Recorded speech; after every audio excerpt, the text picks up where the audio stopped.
You are now tuned in to the Truth Speaking Beacon. Today we're going to talk about the fight for the $15 minimum wage. The House just passed the COVID relief bill. No Republicans voted for it. The Democrats voted for the CARES Act last year, which is the biggest transfer of wealth to the 1%. And they did that out of the fear of right-wing media saying they didn't care about the American people. Now, they also voted again for another COVID relief package, which the $600 checks went out in late 2020, even though businesses were allowed not to pay back those loans, even though it included the racehorse tax breaks and the 3 martini lunch breaks. But ironically, this time, Republicans can all not vote for COVID relief without any fear of the backlash of the media. But the Democrats went along with any bill they raised last year.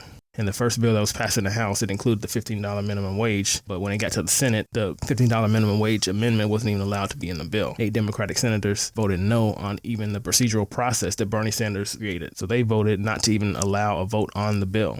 And throughout the media, Biden and Harris were saying that they are trying to take the advice of the parliamentarian, the unelected parliamentarian. And this was actually the only time to pass the $15 minimum wage through budget reconciliation. Because if this goes to a separate bill, then it will take 60 senators, unless the Democrats plan to abolish the filibuster, which they've already said they won't. When they took it out in the Senate, it went back to the House. And at this point, let's check this tweet. It only takes 6 Democrats to force it back in. People in the Progressive Caucus and the Squad could choose not to vote for it. And this was a must-pass bill. Actually, 22 of these Democrats signed a strongly worded letter to Biden asking him not to take out the $15 minimum wage. Now, a few months ago, there was public pressure to force the vote to a House floor vote on Medicare for All. The Squad was asked to withhold their vote for Nancy Pelosi unless they got a floor vote on Medicare for All. That's what AOC said when she was convincing people that she won't do it. In contrast, we can use our leverage to push for things that can happen and change lives, i.e. the $15 minimum wage vote in the first 100 days. Doable. She claimed they were negotiating committee seats and that they were fighting for something that was doable, like the $15 minimum wage. And then when they didn't get anything, they celebrated that they got pay-go concessions out of voting for Nancy Pelosi. But in actuality, the concessions only matter if they can get the floor vote on Medicare for All within these 2 years, because in 2022, they're probably going to lose the House, which means they're going to lose their leverage. So just to be clear, I believe that the people who are against forced to vote are going to be on the wrong side of history, and I think this recent fight, or the fight for 15, shows it. And here's the tweet that sums it up from Mr. Hayes. Oh boy, I'm sure glad AOC came down to force the vote so we could accomplish the doable goal of raising the minimum wage. Oh wait.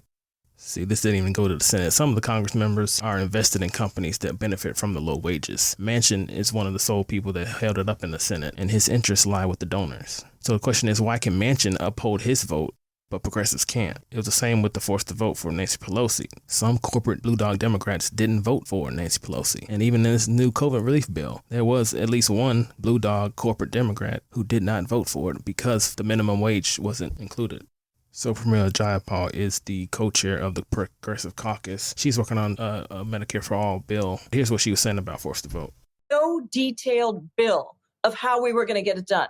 Tell me the plan. We got into the Biden-Sanders Unity Task Force. There is no Unity Task Force.